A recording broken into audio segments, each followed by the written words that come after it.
agama yang ramah, agama yang mengasihi, Ar-Rahman dan Ar-Rahim itu menjadi seakan-akan hilang gitu ya. Terhapus dengan ini kalau saya memaknai bukan laskar jihad tapi laskar jahat. Teroris itu laknatullah. Bahasanya kan begitu. Teroris itu dilaknat Allah juga. Sekian ribu kotak amal yang tidak jelas larinya uangnya itu kemana. Mungkin ada yang perlu disampaikan kaitannya dengan harapan atau pesan atau bahkan himbauan, Kang. Ini yang seputar teroris ini, Kang.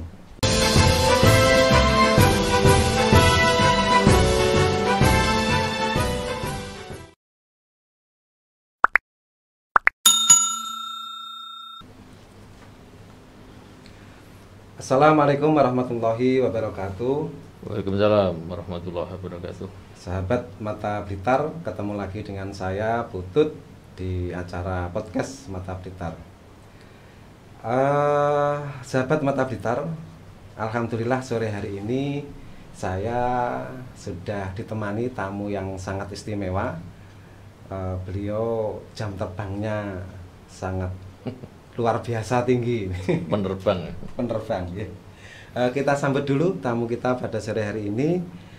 Selamat sore Kang Dr. Arif Faizin.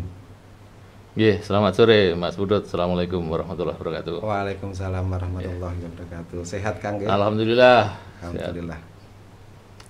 Sehat. Sahabat Mata Blitar, perlu kami sampaikan Kang Arif Faizin ini, beliau adalah Wakil Ketua PCNU Kabupaten Blitar. Kemudian beliau juga hari ini masih aktif menjabat sebagai Wakil Ketua Dewan Masjid Indonesia Kabupaten Blitar. Luar biasa ini Kang Arif. Selain itu Kang Arif juga hari ini sebagai Wakil Ketua MUI Kabupaten Blitar. Leres Kang nggih? Ya, kalau MUI-nya masih belum jelas ya.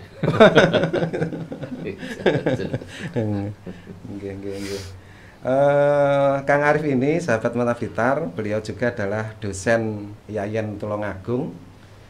Kemudian hari ini beliau juga sebagai Ketua Badan Aset PCNU Kabupaten Blitar, yang mengelola tugas tambahan di PCNU. Oh gitu. Tugas tambahan. Sebagai pengurus harian ada beberapa tugas tambahan. Di antaranya saya di situ tugas tambahan untuk mengelola aset Badan Aset dan banyak aset. Iya. Luar biasa nih. Ini kalau di perusahaan ngoten sudah ya kita kayak semacam komisaris gitu deh. Kira-kira komisarisnya PCNU di aset-asetnya. Tapi asetnya kan pesantren. Nurul Ulum, Ciliwung, lalu SMKI, dan ada Siti Khotijah itu. Siti Khotijah. Ya semoga segera jadi rumah sakit nanti. Kita bertahap sambil belajar. Gitu Mas Budi. Siap. Sahabat Mata Blitar, Kang Arif Faizin juga di periode kemarin beliau juga termasuk di tim Aswaja Center PCNU. Selain itu Kang Arif Faizin yang saya ingat Kang niku waktu dulu saya awal-awal di Lakpesdam. Niki Kang Arif Faizin ini ketua Lakpesdam tahun pinten kan Kang? Ya saya menggantikan ketua Lakpesdam setelah almarhum Haji Hafid Lutfi. Sebelumnya jadi sekretarisnya satu periode. Lalu periode berikutnya ditunjuk itu jadi ketua. 2008-an Kang nggih. Ya, sebelum 2012. Jadi berapa? 5 tahun sebelum 2012 ya, kalau nggak salah. Oh, nggih. Karena saya ingat 2012 itu sudah setelah dari Lakpesdam lalu ke harian PCNU itu. Nggih. Saya ingat betul itu Kang, dulu pas saya jadi relawannya. Relawan Lakpesdam, nggih. Kang Arif Faizin, alhamdulillah di sore hari ini Kang Arif, ini saya kepengen bincang-bincang dengan jenengan terkait dengan teroris ini Kang. Kita tahu belum lama kemarin itu lumayan beruntun teror bom bunuh diri itu Kang Nah, mungkin berkaitan dengan teroris ini, Kang, mungkin kita sebagai masyarakat awam gitu, sebenarnya terorisme itu apa sih, Kang? Iya, iya. Ya, terima kasih Mas Pudut dan seluruh para pemirsa Mata Blitar ini. Luar biasa apresiasi, semoga ini terus menebarkan apa ini bahasa kemarin, bicarakan kebenaran. Ini saya suka dengan hashtagnya ini. Dan kemarin saya jenengan hubungi ya, saya memang ya berharap paling tidak 1-2 episode saya bisa tampil di sini lah, kira-kira begitu. Dan hari ini saya memenuhi janji untuk hadir di tempat ini. Soal teroris ini, saya tuh berpikiran kok masih ada begitu ya mikirnya. Pertama ya kita semua mesti harus mengutuk lah.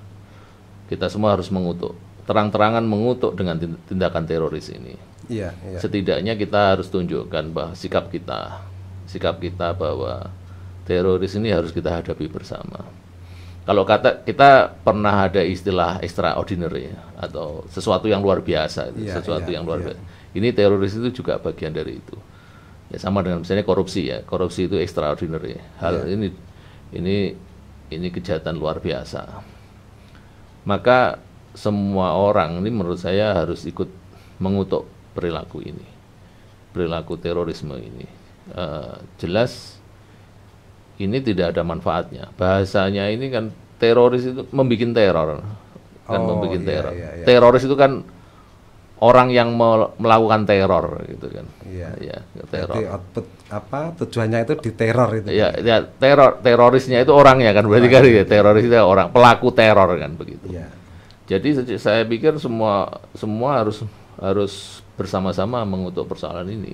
Ini kan persoalan ya mungkin kalau dalam dunia modern ini terakhir-terakhir ini, dan saya mikir kok masih ada gitu orang yang menyediakan diri menjadi bomber misalnya, atau menjadi, bahkan sekarang kan teror itu tidak hanya sekedar mengirim bom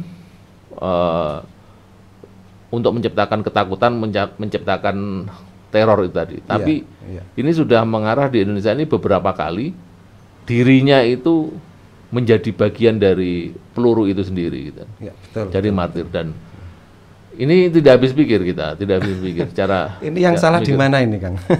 Ya memang banyak hal yang harus didiskusikan, karena ternyata tidak semudah. Kita sudah mengecam ya semua orang lah ya, mulai dari MUI, NU, semua elemen-elemen di luar elemen keagamaan ikut mengecam persoalan teroris ini. Tapi nyatanya kok masih ada saja 1-2 orang yang menyediakan diri untuk menjadi peluru dari martir, jadi trigger untuk kegiatan teror ini. Ya dari mana ya? Ya makanya ini kita harus duduk bareng semua ngomong. Karena kalau saya sendiri selalu ngomong, karena sekitar tahun 2009 kalau tidak salah, saya pernah nulis soal ini. Itu berarti pas jadi ketua Lakuskam itu. Ya pasti di tahun 2009 ya. Oke, benar. Muncul dari keprihatinan kita melihat waktu itu ada bom juga yang cukup besar, kalau tidak salah waktu itu di Patra Kuningan, di depannya kedutaan Australia atau apa waktu itu. Bom mobil waktu itu, yang mobil box. Jadi ini efeknya bisa sampai gedung berlantai-lantai itu pecah kacanya dan menimbulkan korban luka dan korban jiwa yang banyak. Ini setelah bom Bali ya. Artinya kita semua sudah ngecam bom Bali, ngecam bom di gereja dan seterusnya begitu. Ini kok masih tetap aja dan masih ada lagi dan ada lagi. Karena waktu itu jangan benar-benar begini, yang kita prihatin itu banyak kemudian menyasar orang-orang yang tidak salah. Orang-orang yang tidak tahu apa ini yang ini ada apa ini, tiba-tiba waktu jalan, waktu lewat di situ tiba-tiba kemudian terkena percikan bom atau lontaran serpian bom itu. Dan ini sangat memprihatinkan. Intinya begini, kok bisa orang berpikir atas nama Tuhan, kemudian menyakiti dan membunuh makhluk Tuhan yang lain. Ya itulah itu yang selalu ini ada pernyataan yang kayak gitu kan. Ini harus diomongkan kayak gitu itu. Kok bisa mereka itu berpikir? membela Tuhan. Atas nama jihad, Kang, ya. Lah iya gitu kan. Mereka yang selalu meneriakkan itu kan. Iya. Atas nama mereka katanya membela Tuhan. Iya. Begitu membela Tuhan, tapi kemudian membunuh dan menyakiti makhluk Tuhan yang lain. Ini yang bagi saya tidak bisa. Iya. Itu pemahaman apa ya, kan? Ada pemahaman yang salah berarti, Kang, ya. Ya, kalau saya berpikiran seperti itu, jelas ada pemahaman yang salah atau salah. Ini bukan sekedar salah paham, gitu katanya gitu. Ini bukan sekedar salah paham, tapi adalah pemahaman yang salah. Kalau salah paham mungkin bisa dikasih penjelasan. Tapi kalau pemahaman yang salah ini kadang ternyata agak lebih sulit. Dan kadang-kadang karena sudah merasa benar kan, merasa paling benar dan akhirnya melakukan sesuatu yang dia yakini menjadi sebuah kebenaran dan tidak risikonya. Ini kan repot kayak gini. Begitu. Okay. Menurut Kang Arif, pemahaman apa sih, Kang, itu yang bisa membuat pelaku teror atau teroris itu sendiri sampai rela menjadi peluru itu tadi loh, Kang? Ya, itu prosesnya saya yakin prosesnya agak panjang. Dan ini saya ngikuti pendapat yang sudah dari berdasarkan penelitian dan pengamatan. Mereka yang kemudian bersedia atau menyediakan diri untuk menjadi teroris atau bahkan menjadi martir itu, menjadi peluru itu, rata-rata berangkat dari pemahaman agama yang instan, tidak belajar agama secara benar dari masa kecil. Bahasanya itu, kalau bahasa gampangnya itu, ini belajarnya agama itu agak telat itu, agak telat. Jadi bisa jadi mereka merasa berdosa atau apa ya, intinya kurang terstruktur secara pelan-pelan. Kalau di kita, kalau misalnya di Nahdlatul Ulama, itu kita itu kan diajarkan, benar-benar diajarkan ngaji itu, misalnya mulai sejak kecil, mulai dari PAUD, mulai aba, alif, ba, ta dan seterusnya itu. Dari AIU, Tatitu dan seterusnya, dari Abjadun, Hawayun dan seterusnya. Dari sejak dasar pelan-pelan begini dan dengan konsep pembelajaran yang benar. Jadi guru-guru yang benar. Kalau makanya kita kan ada istilah ini apa ya, sanad keguruan yang runtut dan seterusnya. Tidak hanya sekedar belajar dari dunia maya, dunia internet. Meskipun itu sumber belajar juga, tapi mesti harus ditasehkan, disohehkan, tabayunkan dan seterusnya. Nah, ini mereka rata-rata yang kemudian muncul menjadi agamis dan merasa ini kehilangan waktu di masa kecil bisa jadi. Lalu kemudian merasa ini harus ditutup dengan sebuah tindakan revolusi atau apa ya untuk menutup kesalahan begitu. Ini pengamatan ya, baru ini pendapat. Memang kadang-kadang ada benarnya juga. Ya meskipun belakangannya ada juga yang 1-2 itu yang ternyata juga belajar agamanya itu sejak kecil, tapi nyatanya juga ada juga 1-2 yang kemudian berubah salah jalan, menjadi salah jalan. Tapi intinya konsep pemahaman bahwa penekanan apa yang dilakukan oleh teroris itu sangat merugikan agama Islam tentunya, karena dia mengatasnamakan agama Islam, sangat merugikan. Karena padahal substansi agama kita ini menebarkan kedamaian, menyampaikan pesan-pesan rahmatan lil alamin, agama yang ramah, agama yang mengasihi, Ar-Rahman dan Ar-Rahim itu menjadi seakan-akan hilang gitu ya, terhapus dengan ini kalau saya memaknai bukan laskar jihad tapi laskar jahat gitu ya, laskar jahat gitu. Jadi walaupun mereka itu mengatasnamakan agama, Kang ya, tapi itu sebenarnya bukan representasi juga. Wah, dari sangat jauh, sangat jauh dari representasi mewakili ya. Bukan seperti itu. Agama Islam jelas bukan. Tapi Kang, ini kalau ditarik misalkan di zaman sahabat, Kang, ternyata juga kan ada cerita-cerita yang seperti Ibnu Muljam itu kan. Ya makanya kemudian setelah ditelusuri secara periwayatan, kan begitu kan? Secara periwayatan hadis dan seterusnya. Akhirnya sejak dulu itu sudah pernah semacam dikasih warning oh ternyata mereka-mereka yang muncul menjadi seorang sosok yang merasa paling benar, atau dalam agama Islam gitu, kemudian ada sejarah Khawarij itu. Sejarah Khawarij, orang yang dianggap keluar karena hanya persoalan tidak sepakat dengan tahkim dengan Ali dan Muawiyah misalnya. Di sana itu apakah mereka itu orang yang bodoh? Kan bukan. Apakah kemudian mereka adalah orang yang tidak pernah ibadah? Kan bukan. Ahli ibadah, ahli Quran dan seterusnya. Tapi konsep pemahamannya itu yang kemudian dianggap salah. Bahwa dia merasa paling benar karena dia merasa sudah hafid misalnya, sudah ahli tafsir, dia menafsiri oh ini benar. Kebenaran itu ya ketika muncul dari kelompoknya. Kebenaran itu muncul ketika pemahaman agama itu berangkat dari dirinya dan kelompoknya. Yang tidak sama dengan dirinya dan kelompoknya dianggap salah. Dan ini kan berbahaya. Kan begitu. Itu berarti bagian dari bibit pemahaman teroris kan ya? Ya. Makanya ada istilah intoleran itu ya. Intoleran. Hari ini itu temanya tentang meningkatnya intoleransi kan begitu.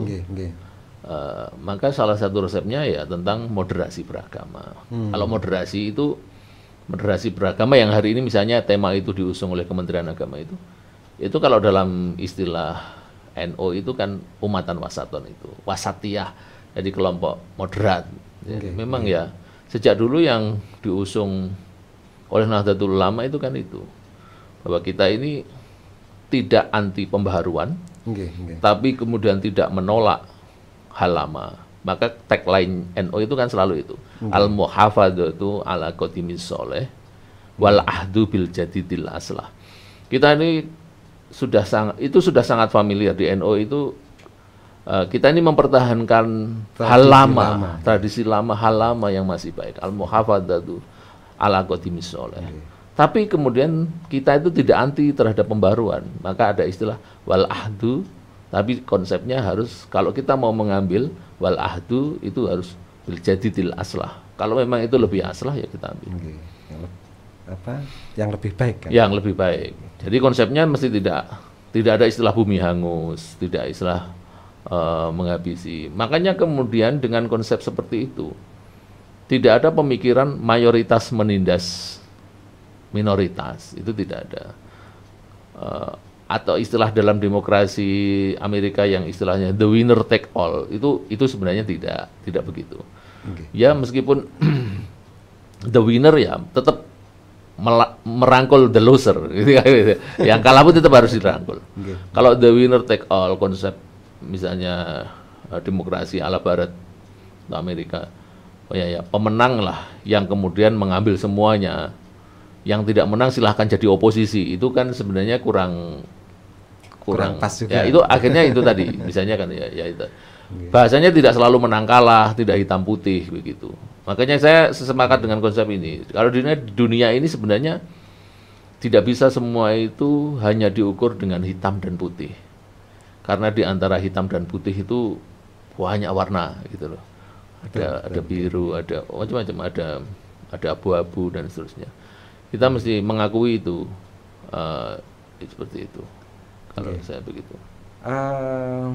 Teroris di Indonesia itu Kang, saya pribadi juga agak heran juga sebenarnya Kang, bahwa kita tahu di Indonesia ini kan kultur kita itu sebenarnya sudah dari zaman dulu itu kan apa ya bahasanya, kultur yang ya harmoni dan cuman ya memang kalau ditelusur lagi memang ada. Kalau saya mau ditarik ke situ begini Mas, memang secara kesejarahan dan antropologi itu, tapi khususnya ini ngomong soal Jawa ya.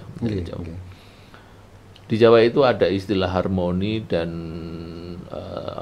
rukun rukun harmoni ya.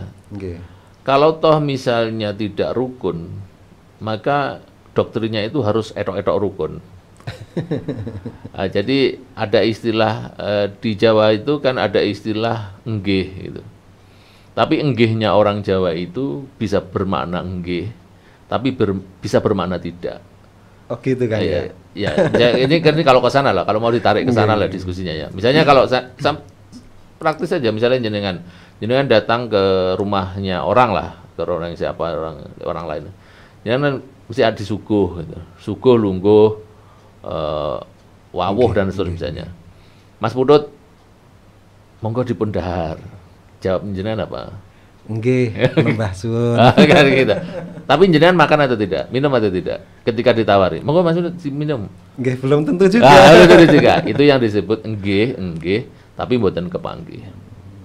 Ya. Jadi di Jawa itu ada istilah nggih yang bermakna iya, dan nggih yang tidak nggih gitu. Nggih belum tentu iya. Makanya iyanya itu makanya istilahnya nggih mboten kepanggih gitu. Tapi ini konsep harmoni. Bagi orang Jawa itu yang penting nggih dulu. Yang penting kan seneng dulu, yang nawari seneng dulu. Seneng lah. Persoalan nanti mau diminum bener atau tidak, itu nanti persoalan urusan nanti. Yang penting kita seneng dulu. Kalau tidak setuju pun begitu. Makanya orang kalau mau di voting terbuka itu pasti setuju. Meskipun di belakang itu ngeruntel gitu. Makanya ada istilah bendol mburi itu ada. Kan bendol, kalau belangkonnya jenengan memang tidak ada yang bendol mburinya. Itu kalau di belangkon Jogja itu ada pentolannya belakang itu. Itu ada istilah ada bendol mburi itu ya bisa jadi mungkin dalam terminologi agama ada yang mengatakan itu munafik misalnya ya. Tapi ini dalam konteks antropologi ini bagian dari strategi toleransi tadi. Keharmonisan. Harmoni, rukun, keselarasan dan seterusnya. Lah ini yang kemudian hari ini mulai hilang. Orang secara terbuka menunjukkan pendapatnya, secara vulgar menyatakan ketidaksetujuannya misalnya kan. Konsep ini kalau di Nahdlatul Ulama misalnya atau di NU itu dijaga betul. Orang itu ojo geger, ojo rame, bahasanya ojo congkrah. Jadi biar penting anu dulu lah, damai dulu, lerem dulu. Kadang-kadang persoalan itu bisa jadi nanti selesai seiring berjalannya waktu gitu misalnya kayak gitu. Seiring berjalan waktu. Tidak harus kemudian secara terbuat dinyatakan ketidaksetujuannya. Ini konsepsi antropologi menurut para peneliti begitu. Memang nyatanya seperti itu. Nah, kalau jenengan melihat ini Kang, melihat apa ya? Awal mula atau bibit-bibit teroris itu ke Indonesia itu kalau dilihat itu sejak kapan Kang? Saya sendiri memang sebenarnya bukan ahli teroris, hanya ngamati. Memang beberapa pasca reformasi ini kan banyak muncul kemudian bibit-bibit itu mungkin bisa jadi ada sebelumnya. Orang selalu menyebut soal kasus Tanjung Priok, kasus Talang Sari di Lampung dan seterusnya. Itu bermula. Terus kemudian ditambah lagi soalnya perang sipil di Ambon. Itu selalu menyisakan kan, dalam setiap peperangan itu pasti kalah dan menang itu kan yang menang jadi areng, yang kalah jadi abu gitu kan ya. Yang kalah pun kan tidak benar-benar kalah gitu kan. Masih ada sisa. Ini yang kemudian dikatakan para analis itu kemudian bersemai lagi mengakar. Terus kemudian muncul di sana muridnya, saudaranya, anaknya dan seterusnya. Yang saya pikir ini terus sampai kapan? Yang disebut perang sipil itu bahayanya kan di situ. Jadi kan tidak punya termasuk hari ini misalnya terakhir ini kan dianalisis mengapa kemudian yang diserang selalu polisi. Ya mungkin analisisnya diantaranya ya karena polisi yang dipasrai oleh negara menjadi motor badan penanggulangan terorisme itu atau densusnya itu. Akhirnya sasaran tembaknya ya polisi, pokoknya semua polisi. Padahal kan tidak semua polisi jadi anggota Densus, tidak jadi BNPT dan seterusnya. Dan pemahaman ini yang harus diungkap. Yang mereka pelaku teroris itu rata-rata tidak menganggap kehadiran negara. Mereka menganggap negara ini kan tauhid. Ya, betul. Kalau sudah ini kan tidak ada titik temunya kan. Kalau ini berangkat dari pemahaman yang salah tadi. Kan bukan sekedar salah paham, ini tapi pemahaman yang salah tadi. Kalau menganggap negara ini tauhid, berarti kan semua aparatur negara, aparatur abdi negara ini kan salah semua. Boleh diperangi. Ya termasuk ASN kayak gitu misalnya kayak gitu. Tauhid semua. Kan makan uang negara, dianggap makan uang negara. Padahal mereka tidak sadar ya, uang negara ini ya untuk bangun jalan, bikin listrik, bikin macam-macam itu kan semua dari uang negara.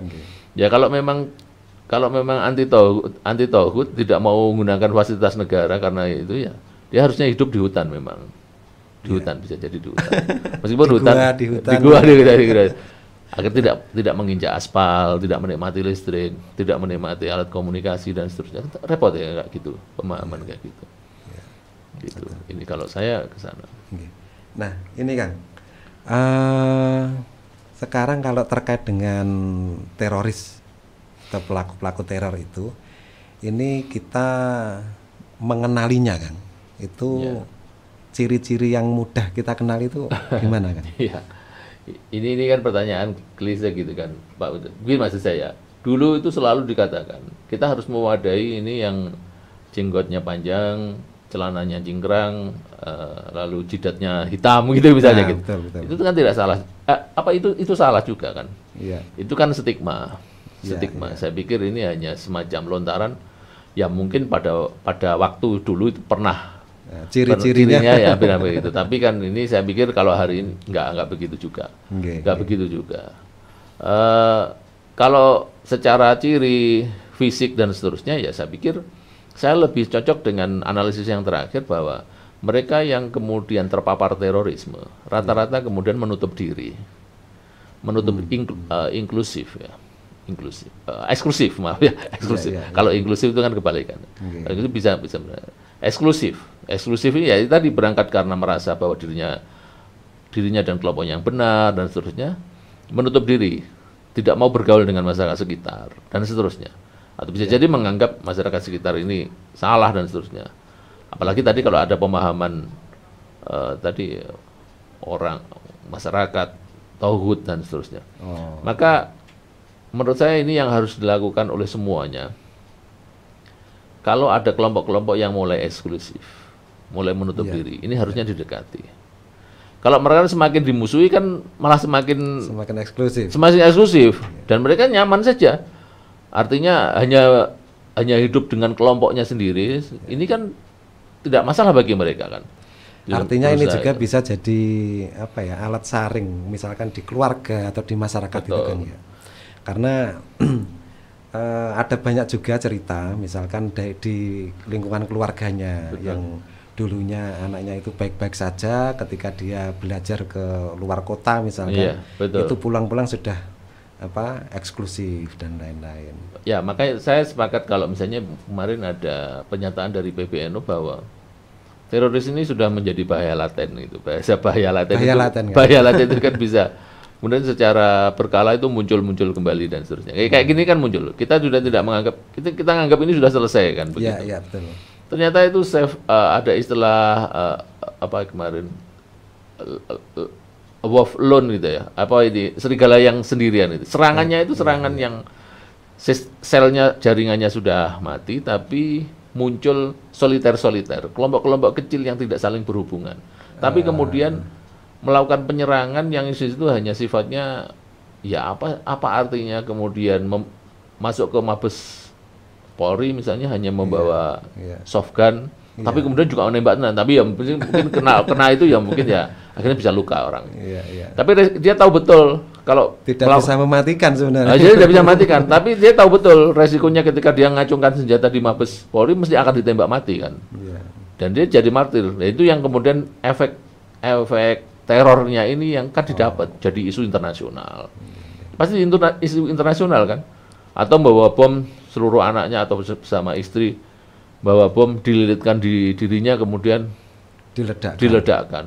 Padahal kan ya mungkin korban orang lainnya tidak ada tapi dirinya yang mati. Tapi efek ketakutan orang lain terus dan seterusnya. Atau bisa jadi ada yang diharapkan itu ada semacam titik balik rasa simpati atau apa begitu, nggak tahu ini analisisnya kayak apa. Bisa jadi kalau yang dulu saya pernah nganggep juga bisa jadi suami istri sama anaknya yang terus sampai melakukan bom bunuh diri mikirnya mungkin nanti biar orang lain semakin simpati apa mati satu tumbuh 1000 gitu mikirnya gitu kira-kira apa begitu. Padahal ya tidak bisa begitu kan, kita harus ngadang itu. Nggak usah bahasanya nggak perlu dibesar-besarkan lah begitu. Tapi dalam konteks misalnya kalau hari ini Ini kita terus mengedukasi masyarakat, itu tidak benar. Makanya harus dikecam tadi, saya katakan. Itu harus dikecam. Iya. Teroris itu laknatullah, bahasanya kan begitu. Teroris itu dilaknat Allah juga. Musuh bersama. Musuh bersama. Kalau tidak, nanti akan muncul rasisme. Mesaknya anaknya ya begini-begini. Nanti dikait-kaitkan. Ternyata secara ekonomi juga tidak bagus dan seterusnya. Kan banyak juga orang yang tidak beruntung secara ekonomi, tapi tidak semuanya jadi teroris kok. Kalau misalnya alasannya ekonomi lah, maksud saya. Betul. Jadi tadi disampaikan, misalkan yang pertama itu ciri yang bisa dikenali itu menutup diri, eksklusif. Eksklusif. Menurut saya itu yang hari ini paling cocok di antara misalnya kalau hanya sekedar berjenggot tadi ya, yang itu terlalu. Kiai-kiai kita juga. Nah, itu ya saya bukan. Ya kita juga berjenggot, jidatnya hitam dan kalau yang celana cingkrang memang tidak. Itu ngomong bagi cara gitu. Termasuk ini Kang, mungkin bisa jadi salah satu ciri toleransi ini loh Kang. Ya. Jadi mereka tidak menerima perbedaan, betul, menyalahkan pendapat orang lain dan lain-lain. Maka saya termasuk yang setuju ketika ini sudah kondisinya new normal begitu ya. Misalnya dalam konteks ini sudah banyak yang vaksin dan sudah mulai agak bisalah cara menghindari bagaimana kita agar tidak saling tertular COVID misalnya. Maka kegiatan-kegiatan jamaah di Jam'iyah Nahdlatul Ulama gitu. Ini mesti harus dihidupkan kembali segera mungkin. Mulai Lailatul Istimewa, Yasinan, Bidaan, tahlilan dan seterusnya. Ini sangat terbukti ampuh untuk agar orang ini kan memang fitrahnya itu kan makhluk sosial ya, yang bisa saling ketemu dengan orang dan seterusnya. Kalau begini-begini terus nanti kan tidak bisa terpantau. Orang ini kemudian apa kegiatan aktivitasnya dan seterusnya ini. Ya termasuk ini soal ini ya kekeluargaan dan itu tadi. Ya karena ya kalau sudah ada saudara yang mulai eksklusif terus bicaranya juga sudah mulai wah ini bisa jadi selama masa pandemi ini salah guru karena gurunya hanya di internet misalnya kan begitu ya salah mungkin link salah link ini jangan-jangan yang ini terpaparnya karena begitu. Kalau dulu memang ya banyak memang dari rohis dan LDK lembaga dakwah kampus itu banyak yang kemudian terpapar dari situ misalnya. Hari ini kan sudah mulai ya terus dipantau dan diatasi lah karena gerakan-gerakan teman-teman mahasiswa, komunitas-komunitas mahasiswa ini diarahkan semuanya agar membackup Islam rahmatan lil alamin. Karena dunia Islam di dunia ini lagi menunggu Indonesia gitu. Ini termasuk bagian dari pertahanan yang cukup kuat. Indonesia ini kan ya di mana-mana sudah jebol ya persoalan itu. Apalagi perdebatan antara mana yang lebih baik membela agama atau membela negara. Itu kan perdebatan kalau yang di sesi yang lain itu saya katakan itu sudah selesai di Indonesia. Kita ini doktrin para yai kita, ulama-ulama kita, ini sudah doktrin. Kita itu jangan memperdebatkan apakah kita membela agama atau membela negara. Karena membela negara pun itu adalah jihad. Karena hubul watan minal iman.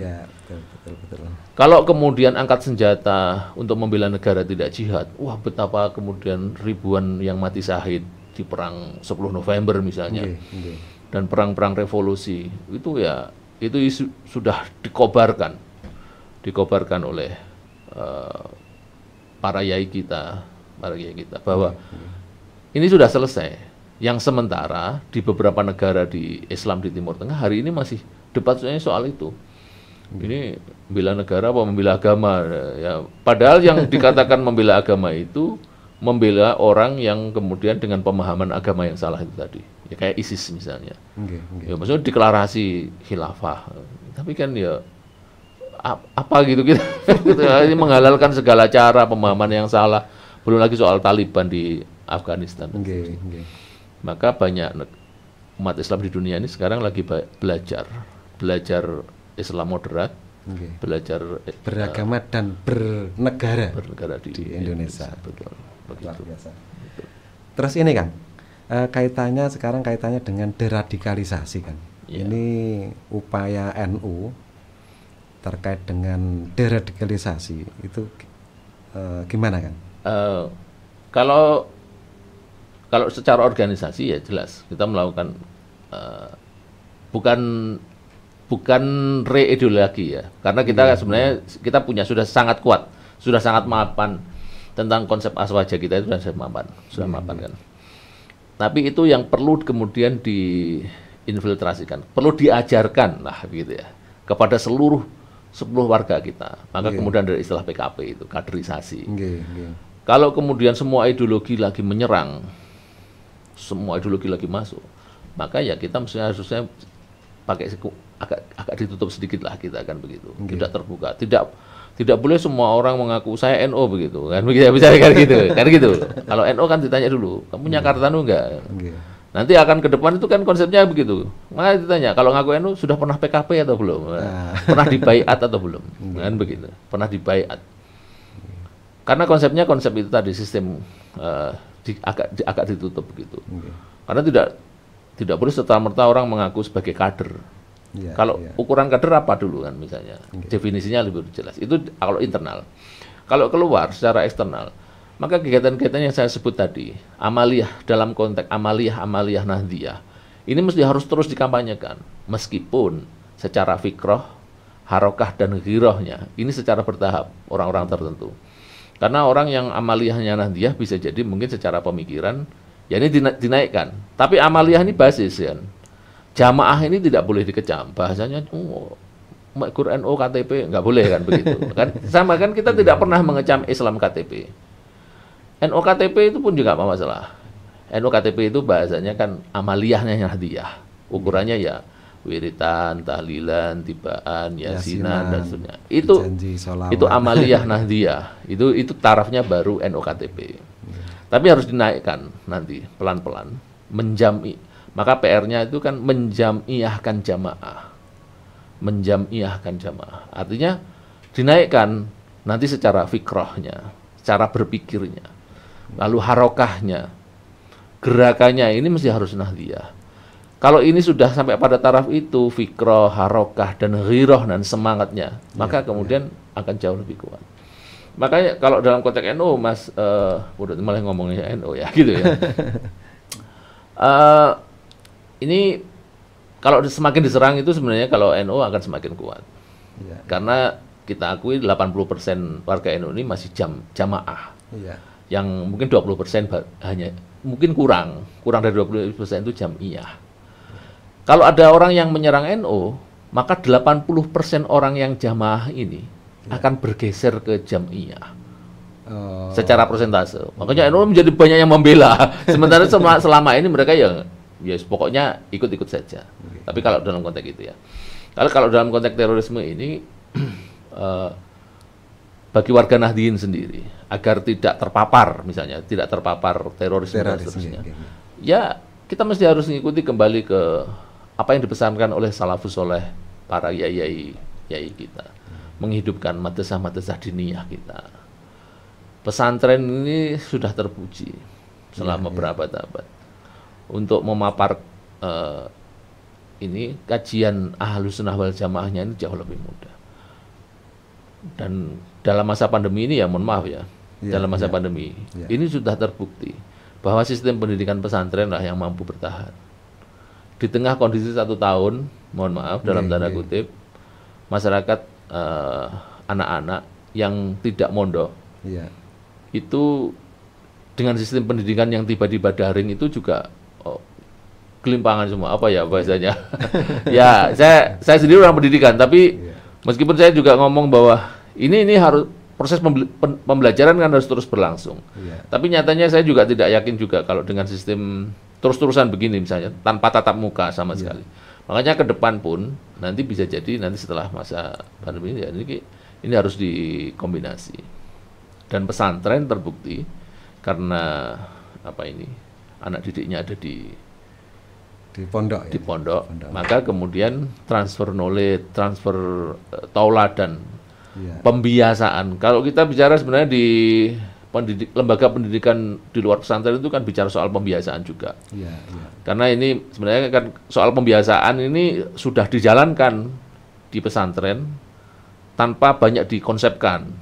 Misalnya kalau saya kayak kebiasaan jamaah, kebiasaan puasa, kebiasaan tawadhu dan seterusnya, perilaku basa krama kepada yang lebih besar, kepada ustadz, pada yai. Ini kan otomatis sih, itu kan hidden kurikulum yang apa ya, ex officio gitu ya, bahasanya pasti. Iya. Kalau di pondok kemudian tidak mau jamaah, itu kan takzir, mesti takzir kan. Ada kemudian yang tidak bisa boso dengan yang lebih tua dan sebagainya, itu otomatis. Tapi kalau di sekolah itu akan diupayakan. Bagaimana kemudian di sekolah-sekolah yang bagus sekarang sudah mulai ada pembiasaan jamaah, pembiasaan apa itu di pendidikan yang di luar pesantren. Ya, tapi kalau terkait dengan teroris tadi kan, sebenarnya kita juga tidak menutup mata juga. Ada pesantren-pesantren yang juga arahnya arahnya ke paham-paham teroris kan seperti itu. Tapi dalam hal ini, pondok-pondok NU jelas tidak mungkin kan seperti itu kan ya. Sebenarnya kalau diamati lebih jauh lagi, yang jelas ya, kalau tidak satupun pesantren Nahdliyin yang kemudian mencetak generasi teroris, itu jelas ya. Kalau toh misalnya ada dianggap pesantren ada yang mencetak generasi teroris, itu juga masih debatable. Bisa jadi ada 1-2 yang karena karakter yai dan ustadznya di situ yang kemudian kurang pas dalam memahami tafsir dan seterusnya, akhirnya mencelat, itu bahasa Jawanya apa? Meletik gitu ya. Meletik. Ya itu satu peletihan itu saja kan sudah merepotkan gitu kan. Kalau ditelusur ternyata dulu pernah ngaji di mana dan seterusnya, ternyata kan tidak semua teman dia itu jadi teroris. Di pesantren yang notabene di luar Nahdliyin itu pun loh ya. Nah, kita kan tidak bisa menggebyah-uyah juga bahwa, makanya dulu ketika ada ini stigma bahwa pesantren menjadi sarang teroris, itu NU juga ikut marah. Jangan begitulah gitu. Kita sama-sama mendidik dan mengajarkan keislaman, ya mungkin bisa jadi mungkin kurang rahmatan lil alamin. Bisa jadi kan begitu. Melihat teroris itu juga harus dilihat dalamnya kan seperti itu, yang diajarkan apa dan lain-lain. Misalkan seperti tadi disampaikan Kang Arif Faizin di NU itu kan sebenarnya terkait dengan deradikalisasi kan. Itu sudah berjalan jauh hari kan seperti itu kan. Dari tradisi di NU. Betul. Betul. Ada satu lagi, meskipun begitu gini Mas Budutnya, saya tetap sepakat juga bahwa masyarakat umum secara luas ini memang harus benar-benar memilih dalam mengirimkan anaknya ke pondok pesantren. Memang ya harus kita akui juga ada 1-2 pesantren yang kemudian bahasanya itu menyisakan itu tadi, berpotensi lebih besar. Kalau kemudian asal begitu, melahirkan generasi yang kemudian kurang rahmatan lil alamin misalnya. Ini kata kuncinya di sini kan. Ya, jadi maka ada istilah itu tadi, ada istilah salah milih guru gitu ya bahasanya. Salah milih guru atau salah milih tempat belajar. Ya memang ya memilih tempat belajar itu penting. Makanya saya juga lagi mikir ini Mas Budut, lagi mikir bahwa kita mesti tempat-tempat atau pesantren-pesantren yang Nahdliyin atau pesantren-pesantren yang mendidik dengan cara yang benar, ini harus kita backup, kita blow up, kita bikinkan profil misalnya, agar masyarakat itu juga tidak bingung. Saya juga ditanya sih beberapa orang, ini saya punya anak ini di pondok ini dan seterusnya. Maka kalau kita punya database yang baik, itu kan tinggal ini loh, kasih rekom, ini loh. Ya maka kemudian kita mesti harus membiasakan dan mendidik masyarakat kita. Kalau ingin mencari guru itu jangan cari sendiri, bahasa aja begitu ya. Jangan googling sendiri gitu. Karena bisa jadi kalau googling sendiri, ya nanti sanatnya itu kan lewat ketemu Mbah Google-nya gitu. Ya mesti harus tanya lah, dibiasakan bertanya kepada yai misalnya atau para tokoh yang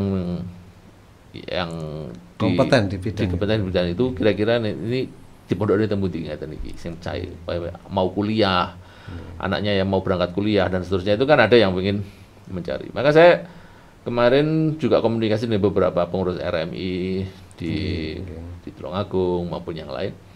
bikinlah list pondok-pondok yang istilahnya itu tidak mau steril terhadap paparan Iya. ideologi teroris. Iya, iya.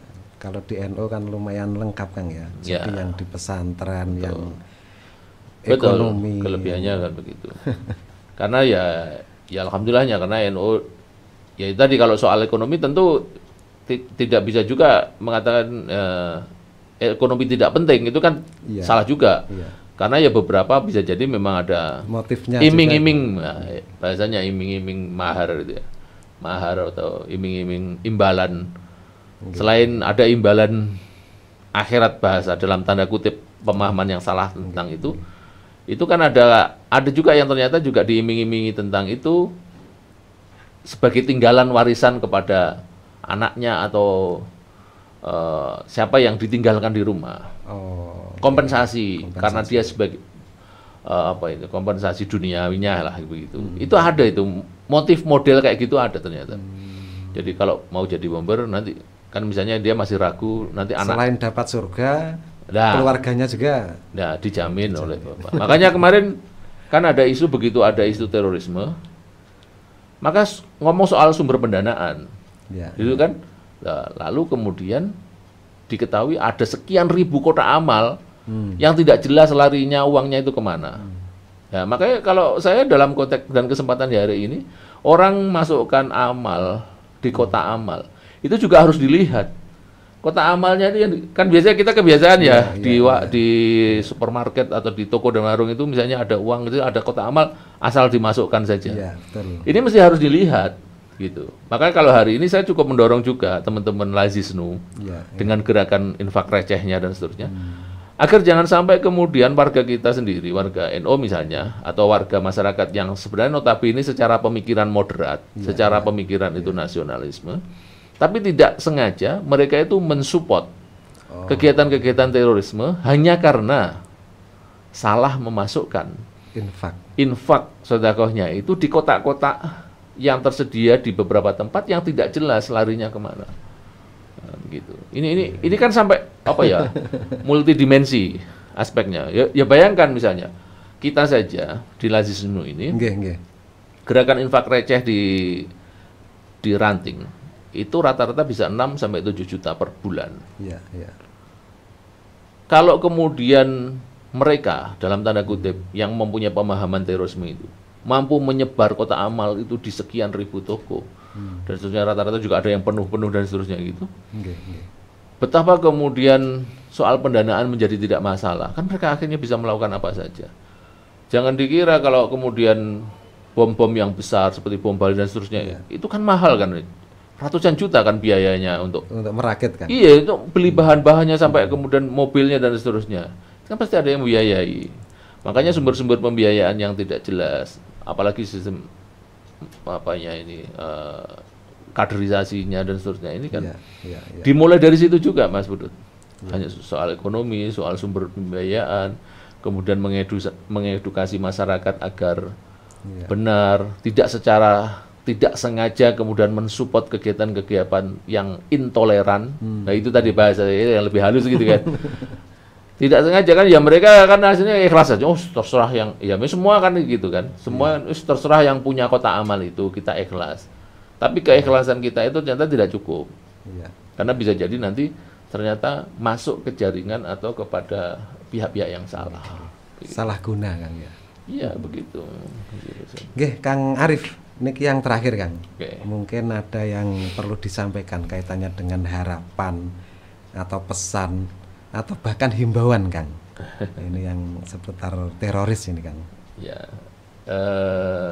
pertama harapannya semoga aksi-aksi terorisme itu sudah kemarin yang terakhir gitulah ya, misalnya kan begitu. Meskipun ya saya nggak tahu apakah harapan ini bisa benar-benar terwujud dan begitu. Yang kedua, karena teroris tadi saya katakan sebagai extraordinary atau kegiatan yang luar biasa, maka semua pihak mesti harus bahu-membahu. Namun saya tidak yakin juga ini bisa sudah selesai begitu saja, sudah selesai. Tapi makanya harus semua orang Ya nggak apa-apa podcast begini ya. Terus lalu isu-isu soal anti terorisme itu terus dijalankan. Digencarkan. Nyatanya kan itu tadi bahasa Laten itu tadi kan. Udah lama kita nggak ngerti, kelihatannya sudah nggak ada lagi orang yang terpapar terorisme. Ini kan baru sekitar berapa tahun ya? 2 tahun. Kalau nggak salah pas hampir hari raya yang lalu itu kan juga pernah muncul kan. Ya itu yang dulu bom suami istri dan anaknya itu. Oh, yang Surabaya kan. Itu ya, Surabaya itu. Terus kemudian yang kemarin dan seterusnya. Ini berarti menurut saya atau harapan atau apa, ini harus terus dikampanyekan, diwaspadai, dan kemudian dilakukan upaya-upaya. Kalau himbauan, bahasa himbauan kepada warga Nahdien dan sendirilah misalnya, atau masyarakat yang umum, ini terus mengaji dengan cara yang benar, memilih guru yang benar, dan terus melestarikan tradisi-tradisi yang ada itu. Jangan menjadi eksklusif, terus akhirnya lama-lama ini bahasanya, ini kalau keluar dari barisan itu kan ibarat orang itu nanti akan mudah diterkam oleh macan gitu ya bahasanya. Iya. Kalau ada keluar dari barisan itu nanti akan bahasa khawaridnya itu, jangan sampai keluar dari barisan besar. Kalau keluar dari barisan besar itu ya bisa jadi tidak terselamatkan. Makanya tersesat. Ini perlu tersesat. Makanya ada istilah yang dari non muslim, ada istilah domba yang tersesat itu ya. Maksudnya kalau memang tidak boleh dimanapun kumpulan-kumpulan itu harus dihidupkan di komunitas begitu, aktivitas, dan itu harus mempunyai nilai positif. Dengan begitu insya Allah lah kita semuanya ini bahasa selamat dunia dan akhiratnya itu benar-benar real gitu. Di dunianya ya kita ya menjadi pribadi yang bermanfaat dengan komunitas yang benar, dan nanti di akhirnya insya Allah ya karena mengikuti pemahaman dan tafsir yang benar juga dari para ulama dan kiai kita. Begitu. Itu saja. Kang Arif luar biasa. Sama-sama Pak Budut. Alhamdulillah Kang Arif sore hari ini di tengah kesibukannya masih bisa menyempatkan hadir ke studio podcast kita kan. Karena keterbatasan waktu, mungkin nanti di lain kesempatan Kang Arif insyaallah akan kita hadirkan kembali di studio kita untuk membahas konten yang lain mungkin seperti itu. Sahabat Mata Blitar, demikian perbincangan saya dengan Kang Arif Faizin, luar biasa terkait dengan teroris. Mari ini menjadi musuh kita bersama. Semoga di Indonesia khususnya di Blitar terkait dengan teroris ini atau bibit-bibit teroris itu tidak akan muncul kembali. Ada dari saya, kurang lebihnya mohon maaf. Ketemu lagi di konten-konten berikutnya. Wassalamualaikum warahmatullahi wabarakatuh. Waalaikumsalam warahmatullahi wabarakatuh.